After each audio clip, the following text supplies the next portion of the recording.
저희가 2달 동안 그 데살로니가 후서의 말씀을 나눴습니다. 그래서 우리가 데살로니가 후서의 말씀을 나누면서 저희가 생각한 것은 우리 인생 여정길 가운데 많은 싸움이 있는데 그 싸움에 이길 수 있는 힘이 무엇인가? 그리고 그 싸움을 하면서 하나님께서 우리를 통해서 세상이 주는 염려와 걱정과 근심과 가정 가운데 또 교회 가운데 일어나는 여러 가지 문제들 가운데 하나님께서 어떤 지혜를 허락하시는가?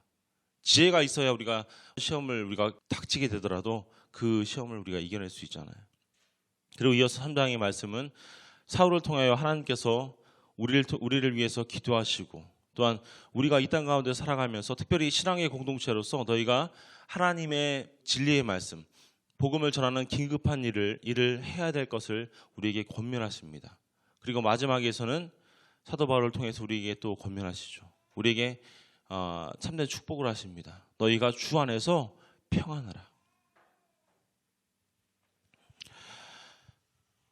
2달 동안 이 말씀을 나눴습니다. 제가 한 주간 생활하면서 다음에 이어질 말씀, 어떤 말씀을 준비하면 좋을까를 한 주간 묵상을 했습니다. 생각을 해본 것이 우리가 이 땅을 살아가면서 능히 싸움을 싸워야 되고요. 그 싸움을 이겨야 되고요. 또 하나님의 복음을 증거하는 데 있어서 우리가 어떤 것들이 필요할까를 제가 생각을 해봤습니다. 첫 번째로 우리가 한 달 동안 나눌 주제는요, 리더십입니다. 리더십. 지도자예요, 지도자. 특별히 제가 구약에 여러 인물들이 있는데 모세도 있고요, 요셉도 있고요, 다윗도 있고요, 솔로몬도 있고요. 우리가 알고 있는 뛰어난 지도자들이 많습니다.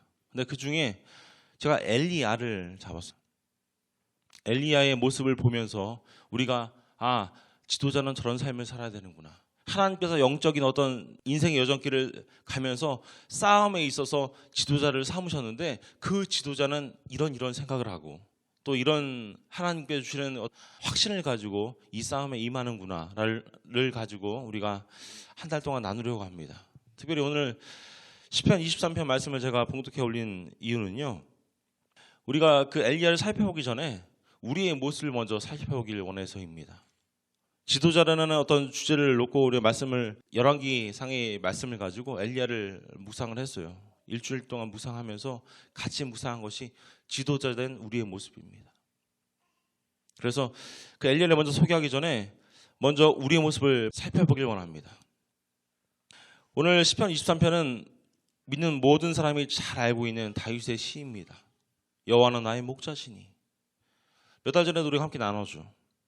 우리 예수님께서 십자가 위에 돌아가시기 전에 이런 말씀을 하십니다. 요한복음 10장 11절 말씀입니다. 나는 선한 목자라. 선한 목자는 양들을 위하여 목숨을 버리거니와 그들도 내 음성을 듣고 한 무리가 되어 한 목자에게 있으리라 라고 말씀하십니다. 이 목자라는 단어는요, 시편 23편 3절에 잘 나와 있습니다. 그리고 그 목자가 하는 일에 대해서 오늘 시편은 너무나 잘 우리에게 말씀해 주고 있습니다. 특별히 3절의 후반절의 말씀입니다. 인도하시는도다. 목자가 하는 가장 큰 일입니다. 우리가 잘 알고 있듯이요, 양은요 이것저것 생각하지 않고 앞으로 나간다고 해요. 절벽 끝에다 양을 몰아놓고요, 가만히 있으면 절벽 끝으로 막 떨어질 수 있다고 하죠. 앞을 보지 않는데요. 그냥 시야도 좁고. 그래서 이 목자가 하는 일은요, 위험한 곳, 들짐승이 있는 곳을 피해서 안전한 곳으로 인도하는 것이 이 목자의 목적이고 목자가 필요한 이유입니다. 오늘 우리가 읽은 시편 23편 말씀 보시면요, 2절에서도 4절에서도 인도하시는도다, 나를 안위하시나이다, 나를 인도하시는도다, 나와 함께 하시나이다 라고 성경은 기록하고 있습니다. 주께서 우리를 인도하십니다. 주께서 다윗을 인도하셨습니다. 주께서 요셉을 인도하셨고요, 주께서 엘리야를 분명히 인도하셨습니다. 오늘 사는 우리에게도 똑같이 하나님은 말씀하십니다. 주께서 너희를 인도하신도다. 사랑하는 여러분, 주님께서 우리를 어디로 인도하시는지 아십니까? 시편 23편은 분명히 우리에게 기록합니다. 주께서 이미 가 계신 곳으로 나를 인도하신대요. 예수님께서 가신 그곳, 우리 주님께서 가신 그곳은 의로운 곳이라는 겁니다. 모든 의를 만족해 하십니다. 잔잔한 물가로 인도하십니다. 그것은 쉴 수 있는 여건이 있고요, 그것은 우리의 꼴을 채워주고요, 우리에게 쉼을 허락해 주고요, 우리가 우리의 목을 채울 수 있는 그런 물이 있는 거예요. 우리 주님이 이미 그 모든 것들을 다 소유하고 계십니다. 내가 사망의 골짜기로 다닐지라도 주께서 나와 함께 하심으로 내가 두려워하지 않으며 주께서 이미 그 사망의 권사를 이겼으므로 우리가 죽음도 두려워하지 않을 수 있다는 겁니다. 그리고 그 이상으로 주님께서 이미 하늘 보좌 우편에 앉아 계시고 그곳으로 나를 부르고 계세요. 그래서 우리 믿는 크리스찬들에게 있어서 죽음은 엄청나게 슬픈 것은 아니에요. 우리 가족들이 세상을 떠났을 때에 슬프죠. 인간적인 생각으로 슬픕니다. 제가 임종 예배를 많이 드리지 못했습니다. 나이가 아직 어려서일 거예요. 아마 한국에서도 많이 경험하지 못했습니다. 하지만 제가 임종 예배에서 집도는 하지 못하지만 기도할 때에 항상 하는 기도의 내용이 있습니다. 이 세상에서의 이별은요, 슬퍼요, 아파요. 가족들에게 너무 아픕니다. 그래서 가족들을 바라보면요, 안 울래 안 울 수가 없어요. 기도를 간신히 이어나갑니다. 하지만 마지막에 제가 기도하는 것은요, 하나님과의 시간은 더 짧아지는 거예요.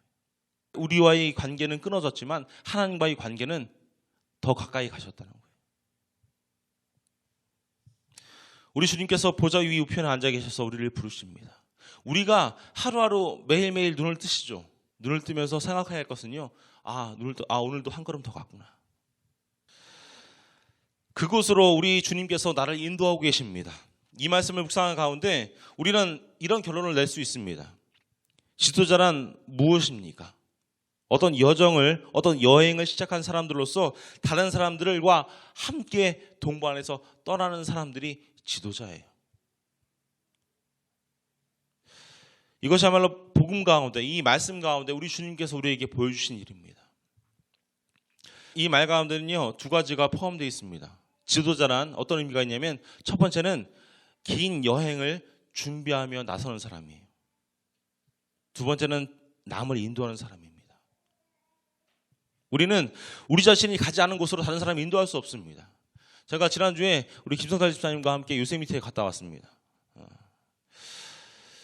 5번을 갔었어요. 6번째 가는 건데 안 가본 곳을 갔습니다. 안 가본 그 폭포까지도 올라가 보고요. 여러 가지 많은 것을 더 많이 보았습니다. 제가 지도자가 되고요. 제가 인도자가 돼서 많은 그 한국에서 온 여행객들을, 가족들을 인도할 때에 제가 본 것만 보여줬어요. 이 폭포만 보면 됩니다. 이 광경만 보면 되고요. 이 사진만 찍으면 됩니다. 6번째 가서 너무나 많은 것을 봤습니다. 특별히 신앙의 지도자는요, 받은 재능이 아니라 신앙의 어떤 방향과 신앙의 목표를 정해놓고 그 걸음을 인도해야 합니다. 이래서 오늘을 살아가는 우리는 우리 스스로에게 자기평가가 필요한 거예요. 내가 정말로 하나님이 원하시는 지도자의 모습인가? 제가 지도자 하니까 불편하신 분들 계시죠? 나는 신앙의 지도자가 아닌데. 지도자는 어떤 목사님이나 전도사님 아니야? 하나님께서 우리 스스로 각자를 지도자로 부르셨어요. 저는 교회의 지도자고요.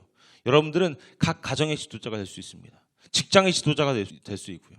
교회의 지도자가 될 수도 있고요. 그리고 그 지도자는 남을 인도하는 사람들이에요. 제 경험에 의해서 한번 생각해 보면요, 지도자라는 사람들을 생각해 볼 때에 그 지도자가 필요한 그 공동체가 있어야지 지도자가 필요한 거예요. 독불장군들은 혼자 있어서 나는 지도자야라고, 나는 지도자는 어떤 인품을 갖추고, 나는 어떤 지혜를 갖추고 지식을 갖췄어, 나는 건강도 있고 물질도 있고 부도 있어, 난 모든 것을 다 갖췄기 때문에 지도자야, 이게 할 수 있지만 그 지도자에게 그를 따르는 사람들이 아무도 없다면 그 사람은 지도자가 될 수 없는 겁니다. 그냥 자기 왕국에 사는 자기 왕이죠. 혼자 왕, 신하도 없는 왕. 지도자는 다른 사람들을 동반하며 여행을 시작하는 사람들이 바로 지도자입니다. 이 지도자라는 것을 생각해 보면요, 우리는 지도자가 실패하는데 한 두 가지 원인이 있음을 알 수 있습니다. 지도자가 그냥 우리 상식적으로 생각하는 어떤 지도자의 모습이 있잖아요. 대통령의 모습이 있고요. 어떤 군사력을 가지고 있는 어떤 군인의 지도력을 가지고 있는 사람들의 모습도 있고요. 그 사람들을 생각해 보니까 지도자는 이런 경우에 실패하게 되더라고요. 첫 번째는 지도자 자신이 움직이지 않을 때 실패합니다. 어떤 목표를 향하여 움직이지 않는 사람은 그러니까 가드예요, 가드. 지키는 사람이지 그 사람은 지도자가 아닙니다. 어떤 목표를 가지고, 어떤 목적 의식을 가지고, 어떤 방향을 바라보면서 나아가야 그것은 지도자입니다. 우리의 모습에 우리가 스스로 질문할 때에 우리의 삶이 그냥 여기가 좋사오니, 내 삶이 좋사오니, 베드로의 고백처럼 내가 지금만큼만 살아가는 게 좋사오니라고 고백한다면 우리는 지킴이가 될 수밖에 없는 겁니다. 우리가 믿는 그것에는 생명이 분명히 있습니다. 생명이 있는 것은요, 자라나고요, 성장하고요, 나아질 수 있는 거예요. 우리 사랑하는 자녀들이 우리의 모습을 바라보면서 우리의 부모님, 우리 할아버지 할머니 모습을 보니까 아직도 자라나고 있어. 그런 모습을 발견할 때에 우리는 지도자의 모습이, 하나님께서 원하시는 지도자의 모습을 그들에게 드러낼 수 있습니다. 만약에 우리 삶 가운데, 특별히 부모된 분들은 잘 기억하십시오. 우리 삶 가운데 어떤 더 나아지는 모습을 우리 자녀들에게 발견시켜 주지 못하면, 어떤 자극도 그들에게 주지 못하면요, 그들은요 결국 똑같은 인생을 살아갈 수밖에 없습니다. 자극받지 않는 인생을 살아갈 수밖에 없어요. 저 정도만 되면 되지. 저 정도만 살아가면 되는구나. 두 번째 실수는 이제 잘못된 목표를 가지고 있을 때입니다. 나치의 우리 히틀러를 잘 알고 있습니다. 그는 엄청나게 뛰어난 지도자라고 얘기합니다. 많은 사람이 그들을 따랐습니다. 하지만 그에게 있어서 가장 큰 잘못은요, 잘못된 목표를 가지고 있었다는 겁니다. 훌륭한 지도자이긴 하지만 잘못된 방향으로 가는 지도자였어요. 그래서 우리의 삶의 모습을, 우리 인간들은요, 살아가는 목표나 방향보다 살아가는 환경과 그들의 삶의 모습을 통해서 쉽게 감동을 받기도 합니다. 그게 연약한 우리의 모습이라고 생각해요.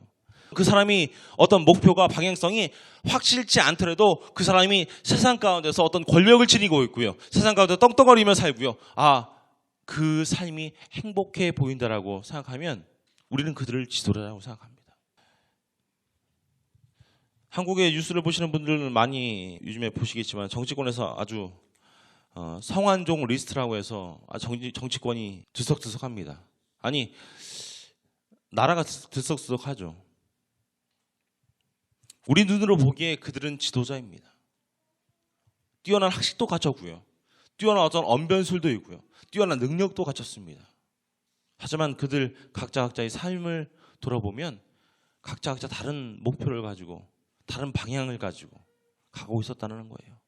똑같은 목적지를 정했을 수 있어요. 하지만 방향이 달라요. 방향이 원래 정석대로 가는 방향이 아니라 돌아가고요, 편한 길로 가고.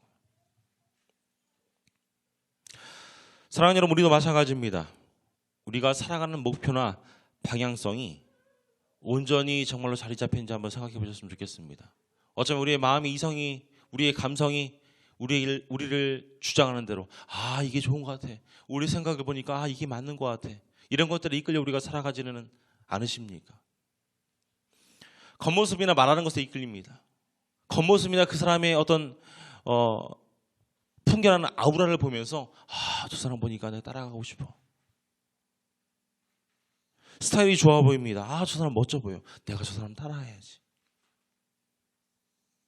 그러다 보니까 그 사람이 살아가는 모습이 그냥 좋아 보이게 되는 거예요. 그게 저와 여러분들의 모습이라고 생각합니다. 그렇지만 여기서 우리에게 질문해 보십시오. 우리는 무엇을 향하여 인생의 여정을 갖고 있습니까? 지금 우리의 인생의 여정은 어떤 목표를 가지고, 어떤 방향성을 가지고, 더 쉽게 말씀드리면요, 마음을 지금 어디에 두십니까? 한 주간 생활하시면서요, 마음을 어디에 두셨어요? 이것이 문제입니다. 두 사람이 서로 뜻이 맞지 않는데 어떻게 같이 갈 수가 있겠어요? 우리의 모습을 한번 바라보셨으면 좋겠습니다. 우리가 어떤 지도자의 모습을 가지고 있는지, 우리가 가족들을 이끌고 나갈 때에 우리가 마음을 잘 맞추어서 한 가지 방향성을 가지고, 한 가지 목적을 가지고 함께 이끌고 나가는지. 더 나아가서 신앙생활을 하면서요, 우리 아이들에게 있어서 가장 큰 신앙교육의 하나가 예배를 드리는 것을 아이들에게 보여주고 교회를 이끄는 겁니다. 교회에 와서 아직 아이들이 어려서 믿음의 확신이 없고요, 구원의 체험을 아직 못할 수도 있어요. 하지만 교회를 데려오는 것, 신앙의 교육을 하는 것, 삶의 방향과 목표를 그들에게 보여주는 것 아주 중요하다고 생각을 합니다. 사랑하는 여러분, 예수님의 삶의 목표는요, 천국으로 올라가는 것뿐만 아니라 많은 사람과 함께 가시는 것이었습니다. 지도자의 어떤 목적은요, 여행길을 가는 데 있어서 혼자 가는 것이 아니라 공동체와 더불어 같은 목적지에 가는 것이 지도자의 목표입니다. 그런 의미에서 우리의 모습도 동일하다고 생각합니다. 우리는 지도자예요. 우리는 우리의 가정을 이끄는 지도자고요. 우리는 교회를 이끄는 지도자고요. 우리는 직장에서 직장의 우리 부하 직원들을 이끄는 지도자입니다. 학교에서 공부하는 학생들은 학교에서 친구들을 이끄는 지도자가 될 수 있어요. 오늘 선한 목자의 선함의 의미는 양떼를 어디로 어떻게 인도하느냐에 달려 있습니다. 주님께서 하나님의 임재 앞에 서게 된 마지막 날, 보십시오, 아버지께서 내게 주신 아버지의 자녀들과 제가 같이 왔나이다라고 말씀하고 있습니다. 우리 주님께서는 그의 백성들과 접촉을 절대로 끊지 않으십니다. 믿음의 지도자들은 자신의 삶을 다른 사람들을 위하여 드리는 삶을 살아갑니다. 위대하신 목자신 우리 주님께서 그의 삶 가운데 여러 가지 지도자의 모습을 우리에게 보여주셨어요. 특별히 제일 큰 한 가지는요, 지도자는 그 여행을 혼자 떠나지 않습니다. 예수 그리스도는 십자가에 달려 돌아가실 때 그 여행을 혼자 떠나시지 않았어요. 그 여행을 우리와 함께 가기를 원하셨습니다. 똑같이 십자가에 달려 피를 흘리라는 것이 아니에요. 하나님께 가는 그 귀한 여행, 천국에 가는 그 귀한 여행, 성령 하나님과 동행하는 그 여행, 다른 사람들과 함께 동반하여 떠나기를 우리 주님께서 원하시다는 사실이에요. 사랑하는 여러분, 지도자는 무엇입니까? 지도자는요, 자신이 살기 위하여 남을 죽이는 사람이 아니라 남을 살리기 위하여 자신을 희생하는 사람입니다. 남을 지배하려고 하는 사람이 아니라 남에게 영향력을 주는 사람이에요. 남을 조종하는 사람이 아니라 남을 격려하고요, 남에게 힘을 주는 사람입니다. 그는 결코 지치거나 낙망하거나 좌절하지 않습니다. 쉽게 상처받거나 쉽게 쓰러지지 않습니다. 쉽게 시험에 들지 않습니다. 그는 과거에 있던 여러 가지 어려움과 걱정들에 연연해하지 않습니다. 단지 그에게 있다면 거룩한 꿈을 이루려는 불타는 열정이 있습니다. 바라기는 사랑하는 가족들의 삶 가운데 불타는 열정이 샘솟기를 축원합니다. 어떤 꿈이 있고 어떤 열정이 있으십니까? 그 열정이 예배 가운데, 우리의 기도 가운데, 우리가 말씀 보는 그 역사 가운데, 그 시간 가운데 불타오르기를 축원합니다. 정말 지도자로서 많은 사람의 삶을 살리는 그 능력이, 정말로 많은 사람들을 위한 기도하는 그 능력이, 특별히 하나님께서 성령 하나님을 통해서 나에게 주시는 그 능력 가운데 남이 못 본 것을 보았고, 남이 듣지 못한 것을 들었고, 남이 말하지 못하는 것을 말할 수 있는 우리 사랑하는 가족들 다 될 수 있기를 부탁을 드립니다. 그 능력은요, 어디서 옵니까? 그 능력은 하나님께 오는 거예요. 우리 사회는요, 지도자를 갈망합니다. 우리 사회는요, 지도자를 그리워하고요, 온전한 지도자를 기다립니다. 오늘 사랑하는 가족들 스스로를 바라보시겠으면 좋겠습니다. 오늘은, 지금 이 시대에 지도자로 여러분을 부르신 하나님의 음성에 귀를 기울이십시오. 특별히 우리 자신이 어떤 지도자로서의 영향력이 있는지를 한번 체크해 보셨으면 좋겠습니다. 우리가 누구를 데려갈 수 있는지, 내 사랑하는 자녀들을 온전히 이끌 수 있는지. 저는 저에게 묻습니다. 내가 정말 기도하고 있고 내가 사랑하는 사랑의 그 공동체, 우리 바이셀리 하나님교회 우리 지체들 하나하나를 하나님의 곁으로 더 가까이 이끌 수 있을까? 그러면서 6가지 질문합니다. 이 질문 가운데 정말 우리의 어떤 삶의 모습을 돌아보셨으면 좋겠어요. 그 질문에 앞서서 하나님께서 나를 영향력의 중심에 두셨는데, 지도력의 중심에 두셨는데 우리의 모습 먼저 되돌아보았으면 좋겠습니다. 제가 이 4칸을 만들어 봤습니다. 친구, 가족, 직장, 교회라는 이렇게 칸을 나눴는데요. 이 그림 보시면서 머릿속으로 하면서 생각해 보셨으면 좋겠어요. 이 안에다 이름을 한번 넣어 보셨으면 좋겠습니다. 나의 영향력을 끼치는 사람들이 얼마나 있는지. 친구 가운데 내가 관계하고, 내가 기도해주고, 또 내가 관심 있고, 내가 연락하고, 지금 어떤 마음의 근심을 나눌 수 있는, 내 영향력을 나눌 수 있는 사람이 얼마나 있는지 또 가족 중에 사랑하는 남편, 아내뿐만 아니라 친척까지도 다 포함합니다. 우리의 직장 생활하시는 분들은 직장 가운데, 특별히 밑에 또 일을 맡기는 그런 직원들, 교회 가운데, 신앙의 공동체 가운데 한 10초만 생각해 보겠습니다. 10초만.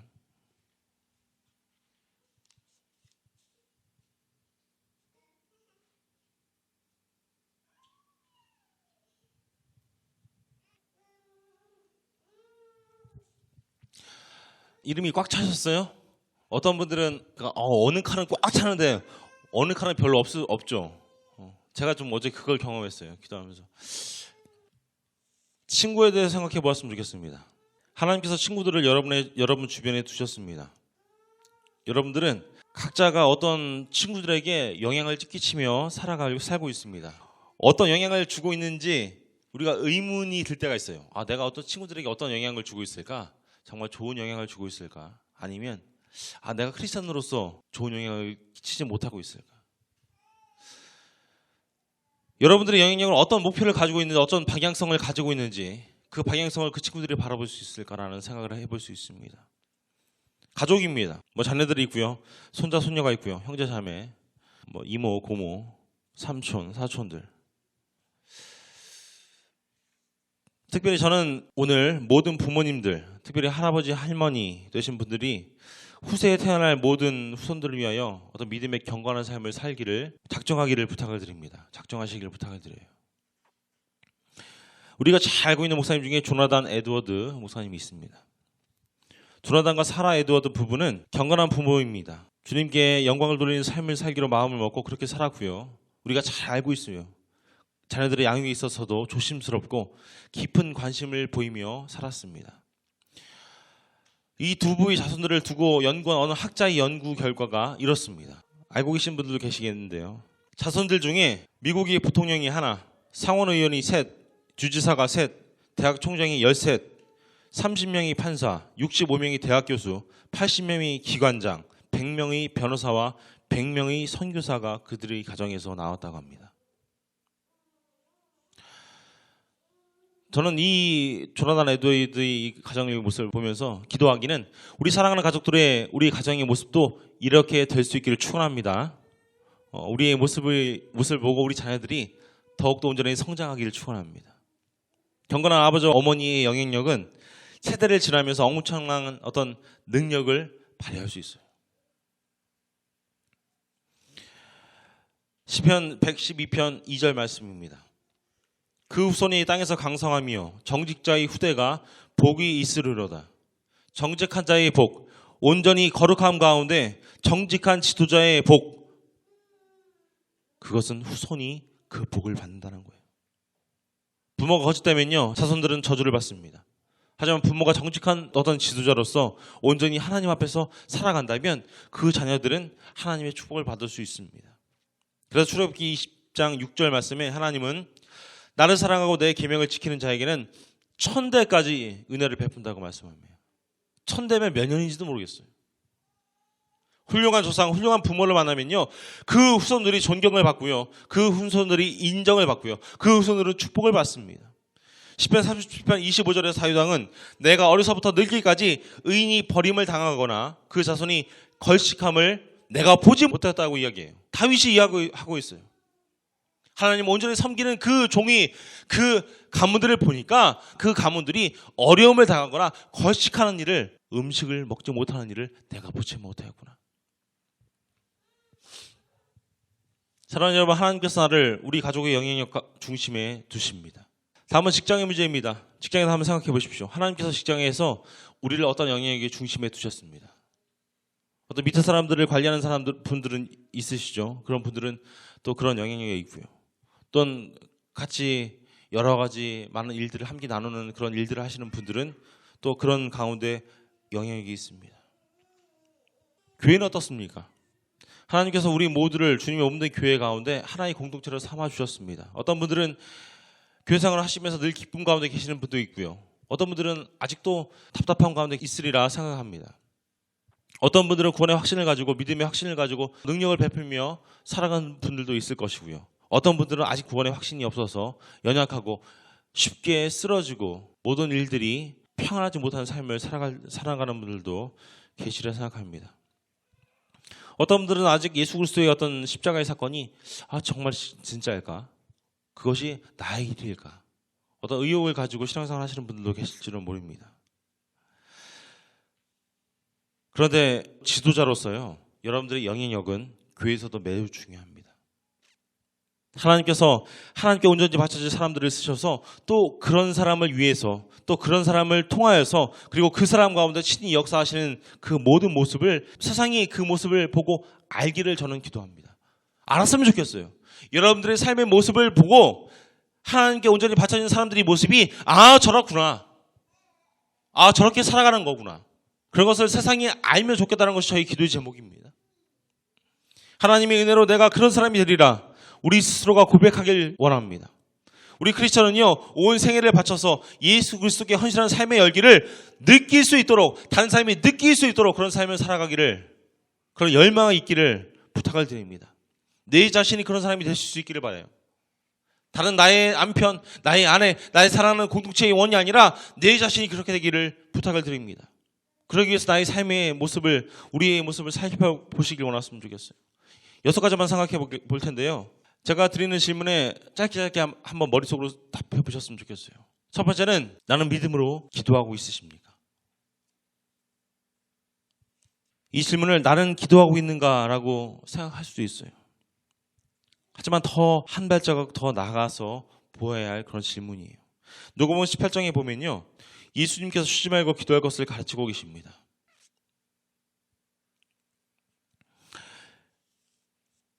그리고 마지막에 예수님이 가르침 가운데 인자가 올 때의 세상의 믿음을 보겠느냐라고 말씀하십니다. 이 말씀은 무슨 의미입니까? 세상에서 내가 기도를 보겠느냐는 어떤 질문이 아니라 내가 너희 가운데 믿음을 보겠다라고 기록하고 있는 거예요. 믿음 가운데 기도하고 계십니까? 넌 크리스찬들도요, 기도합니다. 신천지들도 기도합니다. 세상의 이단들도 기도해요. 바리새인들도 기도했어요. 세상에 많은 종교들도 같이 기도를 하고 있는 것이 문제가 아니라 내가 믿음으로 진정으로 하나님께 기도를 하고 있느냐, 예수님께 보신다는 사실이에요. 두 번째 질문은요, 나는 열심을 가지고 섬기고 있느냐 하는 겁니다.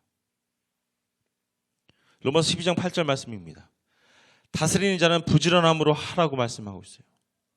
지도자는요, 열정적인 그 열정을 가지고 그 일에 관심을 가지고 부지런함으로 노력해야 한다는 겁니다. 베드로전서 5장 2절 말씀입니다. 너희 중에 있는 하나님의 양 무리를 치되 억지로 하지 말고 하나님의 뜻을 따라 자원함으로 하래요. 자원함으로 애써서 노력해서 시간을 투자하며 물질을 투자하며. 우리 인생도 꼭 해야 할 일도 꽉 차 있습니다. 저도 그렇고요. 여러분들도 그럴 줄을 믿습니다. 이런 상황 속에서 남을 인도할 수가 없습니다. 열심을 가지지 않고는 남을 인도할 수 없어요. 세 번째 질문입니다. 사랑하는 여러분, 여러분은 확실한 찬 어떤 믿음 가운데 거하십니까? 우리 스스로에게 꼭 질문해 보셨으면 좋겠어요. 확신에 찬 믿음 가운데 매일매일 거하십니까? 하나님께서는 복음은 믿는 모든 사람을 구원에 이르게 하는 하나님의 능력이라고 우리에게 말씀해 주셨습니다. 오늘 나는 그것을 믿고 있으십니까? 나는 믿지 않는 친구들과 친척과 그들을 위해 기도하고 있는데 내가 하나님께서 복음을 통하여 그들을 구원하실 것이라는 사실을 내가 믿지 못한다면 그들에게 기도하는 모든 것들은 허황된 어떤 메아리에 불과할 것이에요. 저는 힘들고 실망하게 되면 내가 얼마나 이 하나님께서 나에게 맡겨주신 이 사역을 잘 감당할 수 있을까 저에게 질문합니다. 나는 나를 구원하시는 하나님께서 정말로 나를 지켜주실까 믿는 그 믿음이 우리 가운데 필요해요. 그 하나님께서 나를 지켜주시는 하나님께서 나의 삶 가운데 나의 삶의 일터 가운데 나의 가정 가운데 지켜주시라는 믿음이 있어야 확신에 차는 믿음이 있어야 우리가 지도자로서의 삶을 우리는 살아갈 수 있습니다. 네 번째 질문은요. 그렇다면 하나님께 기도할 때에 여러분은 겸손히 죄를 고백하십니까? 하나님께 나아가는데 가장 큰 장애물들은요. 저희가 매일 예배 가운데 참회 기도를 하죠. 죄라는 거예요. 죄. 죄만이 하나님과 나의 관계를 막고 있습니다. 그 죄를 없애기 위해서 그 장애물들을 제거하기 위해서 여러분들은 얼마나 기도하십니까? 얼마나 겸손히 하나님 앞에 무릎 꿇으십니까? 얼마나 우리의 삶의 모습들을 다 내려놓으며 하나님께 나아가십니까? 온전한 지도자로서의 고백이 우리 가운데 있기를 축원합니다. 다섯 번째 질문은요, 예배에 있습니다. 여러분은 예배 가운데 정말 기쁨으로 예배를 드리십니까? 여러분들 얼마나 기쁨을 가지고 예배 드리십니까? 지금 예배 드리는 모습이, 예배 드리는 마음이 기쁘세요? 아멘? 네, 기쁘셨으면 좋겠습니다. 제가 기쁨을 드릴 수 없고요, 옆에 있는 사랑하는 공동체원이 기쁨을 드릴 수 없어요. 오직 예수님만 바라보셨으면 좋겠어요. 제가 누누이 말씀드리지만 교회에서 상처받는 분들은요, 사람들을 더 많이 바라봤기 때문입니다. 사람들 물론 바라봐야죠. 사랑하는 마음을 바라보십시오. 더 크게 바라보실 분은 예수 그리스도입니다. 예수 그리스도를 바라보았을 때에 우리는 기쁨으로 예배를 드릴 수 있습니다. 우리 자신에게 물어보십시오. 나는 진실로 기쁨 가운데 예배를 드리고 있는가? 그렇지 않다면 왜 그렇게 못 드리고 있지? 마지막 질문은요, 나는 하나님께 받은 귀한 복음을 사랑으로 증거하고 있느냐 하는 겁니다.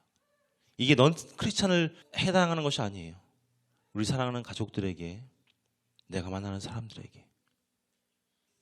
저는 지금 여러분 모두에게 이 삶의 여정 가운데 어디쯤 와 계신지를 점검해 보실 것을 권면합니다. 제 자신에게 이런 질문을 던졌을 때에 저는 복잡했어요, 머리가. 늘 던지는 질문이지만 던지면서 내가 한 걸음 더 나갔나? 내가 정말 하나님께 한 걸음 더 나갔을까? 한 걸음 더 나갔다고 생각하는 것이, 아니 10걸음 더 나갔다고 생각하는 것이 혹시 교만은 아닌가? 사랑하는 여러분, 지금 우리가 누구를 따라가고 있는지 살펴보시길 원합니다. 오늘 우리가 주님을 따른다는 것이 내게 주는 의미가 무엇입니까? 경건한 지도자의 첫 표식은요, 예수 그리스도를 신실하게 따르는 자라는 그런 표식이 있습니다. 내가 정말로 온전한 지도자인지 아닌지를 살펴보길 원하신다면 이 한 가지를 제일 먼저 주목해 보십시오. 내가 예수 그리스도를 따라가고 있는가? 내가 하는 모든 말과 내가 하는 모든 행동 가운데 정말 지도자로서의 온전한 모습이 드러나고 있는가, 안 드러나고 있는가를 가늠해 볼 수 있는 척도는요, 내가 예수님이 생각하시는 그런 말을 하고 있는가, 예수님께서 복음 가운데 우리에게 허락하시는 그런 생각들을 가지고 말을 하고 사랑으로 양육하고 다스리고 있는가.